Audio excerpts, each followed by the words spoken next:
बहुत समय पहले पहाड़ों और घने जंगलों से घिरे एक छोटे से गांव सूरजपुर में मोहन नाम का एक गरीब लेकिन ईमानदार लड़का रहता था।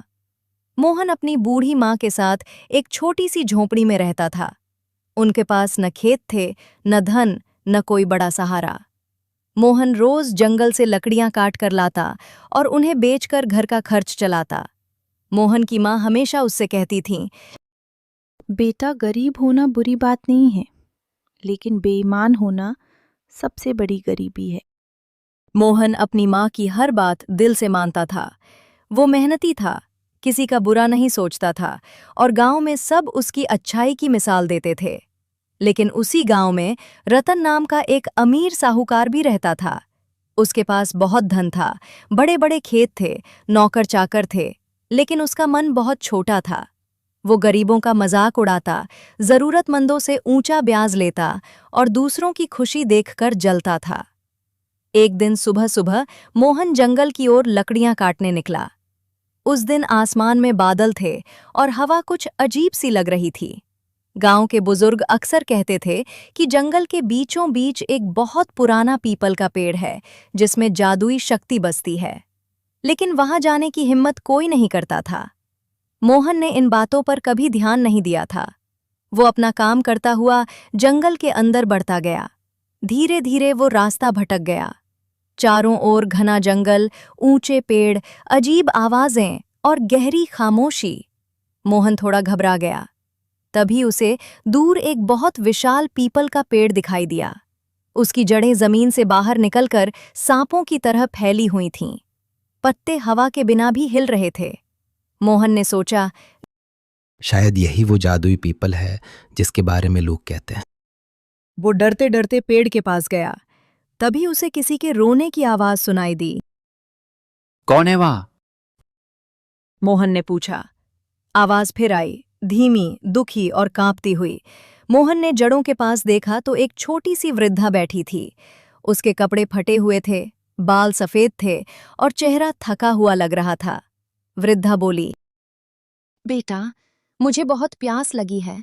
क्या तुम मुझे थोड़ा पानी पिला सकते हो? मोहन के पास बस एक छोटा सा लोटा था जिसमें उसकी अपनी प्यास बुझाने के लिए पानी था।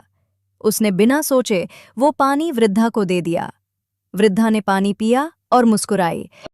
तुमने अपनी प्यास से पहले मेरी प्यास बुझाई। आजकल ऐसा कौन करता है? मोहन बोला, माँ कहती हैं, जो दूसरों का दुख समझता है, भगवान उसी का साथ देते हैं। इतना सुनते ही अचानक तेज हवा चलने लगी। पीपल के पत्ते चमकने लगे और देखते ही देखते उसका रूप बदल गया। अब वहां एक दिव्य प्रकाश से घिरी सुंदर परी खड़ी थी। मोहन की आंखें फटी रह गईं। परी मुस्कुराकर बोली, मैं इस जादुई पीपल की रक्षक हूं। मैं वर्षों से लोगों की परीक्षा ले रही थी। सब लोग धन मांगते रहे, लेकिन किसी ने बिना स्वार्थ के मदद नहीं की। तुम पहले इंसान हो जिसने सच्चे मन से सहायता की है। मोहन हाथ जोड़कर बोला, मुझे किसी इनाम की जरूरत नहीं माता, मैंने तो बस इंसानियत निभाई है। परी उसकी बात सुनकर और प्रसन्न हुई। उसने अपनी हथेली खोली। उसमें एक छोटा सा सुनहरा बीज चमक रहा था। ये जादुई बीज है। इसे अपने घर के पीछे लगा देना। लेकिन याद रखना, ये बीज केवल सच्चे मन वालों के लिए फल देगा। लालच करने वालों के लिए ये अभिशाप बन जाएगा। मोहन ने आदर से बीज ले लिया और घर लौट आया। घर पहुंचकर उसने माँ को सारी बात बताई। माँ ने मुस्कुराकर कहा, बेटा, भगवान ने तेरी भलाई का फल दिया है। अगले दिन मोहन ने घर के पीछे वो बीज बो दिया। हर दिन वो उसे पानी देता, उसकी देखभाल करता। 7 दिन बाद वहां एक छोटा पौधा निकला और सिर्फ 1 महीने में वो एक अद्भुत पेड़ बन गया। उसकी शाखाओं पर सुनहरे रंग के फल लगे थे। जब पहला फल जमीन पर गिरा, मोहन ने उसे उठाया। वो फल असली सोने में बदल गया। मोहन और उसकी माँ की आंखों में आंसू आ गए। अब उनकी गरीबी धीरे धीरे दूर होने लगी। लेकिन मोहन ने धन आने के बाद भी अपना स्वभाव नहीं बदला। उसने गांव के गरीबों की मदद की, मंदिर की मरम्मत करवाई, बच्चों के लिए पाठशाला खुलवाई और किसी से घमंड नहीं किया। पूरा गांव उसकी प्रशंसा करने लगा। लेकिन रतन साहूकार ये सब देखकर जलने लगा। एक दिन उसने अपने नौकर से कहा, पता लगाओ, ये गरीब मोहन अचानक अमीर कैसे बन गया। कुछ दिनों बाद नौकर ने सारी बात बता दी, जादुई पीपल, परी और सुनहरा बीज। रतन की आंखों में लालच चमक उठा। अगर एक बीज से इतना सोना मिल सकता है तो मैं पूरा जंगल खरीद लूं। अगली सुबह वो महंगे कपड़े पहनकर साथ में मिठाई और सोने के बर्तन लेकर जंगल पहुंचा।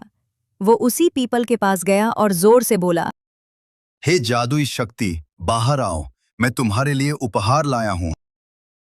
कुछ देर बाद वही वृद्धा उसके सामने प्रकट हुई। वृद्धा ने धीरे से कहा, बेटा, मुझे बहुत भूख लगी है, क्या थोड़ा भोजन दोगे? रतन ने नाक सिकोड़ते हुए कहा, पहले तुम अपना असली रूप दिखाओ। मैं बेवकूफ नहीं हूं, मुझे पता है तुम परी हो। जल्दी मुझे भी जादुई बीज दो। वृद्धा ने फिर कहा, पहले एक भूखी बूढ़ी औरत की मदद कर दो।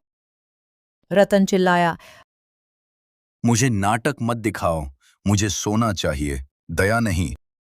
तभी आकाश गरज उठा। तेज आंधी चली। वृद्धा का रूप बदल गया और वही दिव्य परी सामने आ गई। लेकिन इस बार उसके चेहरे पर क्रोध था। लालची मनुष्य, तुमने मदद नहीं, सिर्फ स्वार्थ देखा। तुम धन के योग्य नहीं हो। रतन डर गया। मुझे माफ कर दो, मैं बहुत अमीर बनना चाहता था। परी ने कहा, जिसके पास संतोष नहीं, उसके पास सब कुछ होकर भी कुछ नहीं होता। उसने जमीन से एक काला बीज उठाया और रतन की ओर फेंक दिया। लो, यही तुम्हारे लालच का फल है। रतन डरते हुए बीज लेकर घर लौट आया। उसने सोचा, शायद ये भी सोना देगा। उसने उसे अपने बगीचे में बो दिया। कुछ ही दिनों में वहां एक काला पेड़ उगाया। उसके फल भी काले थे। रतन ने जैसे ही एक फल तोड़ा, वो फल धुएं में बदल गया और उसके सारे सोने के सिक्के काले पत्थरों में बदल गए। उसके गोदाम खाली होने लगे, खेत सूखने लगे, नौकर उसे छोड़कर चले गए। कुछ ही महीनों में वो लगभग गरीब हो गया। अब उसे अपनी गलती समझ आई। एक दिन वो मोहन के घर पहुंचा, सिर झुकाकर बोला, मोहन, मैंने तुम्हारे साथ हमेशा बुरा किया। मैं तुम्हारी खुशी से जलता रहा। आज मैं सब कुछ खो चुका हूं। अगर हो सके तो मुझे माफ कर दो। एक दिन फिर मोहन जंगल में उसी पीपल के पास गया। वो पेड़ पहले से भी अधिक चमक रहा था। परी प्रकट हुई और बोली, मोहन, तुमने सिर्फ धन नहीं पाया, तुमने एक इंसान का हृदय भी बदल दिया। यही सबसे बड़ा जादू है। माता, अगर मेरे कारण किसी का जीवन बेहतर हुआ तो यही मेरा सबसे बड़ा पुरस्कार है। परी मुस्कुराई। याद रखो, दुनिया का सबसे शक्तिशाली जादू सोना नहीं, सच्चा मन है। इतना कहकर वो प्रकाश में विलीन हो गई।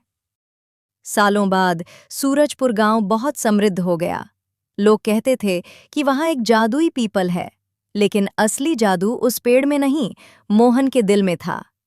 बच्चों को ये कहानी सुनाई जाती और अंत में हमेशा यही सीख दी जाती, दया से बड़ा धन कोई नहीं और सच्चे मन से बड़ा जादू कोई नहीं।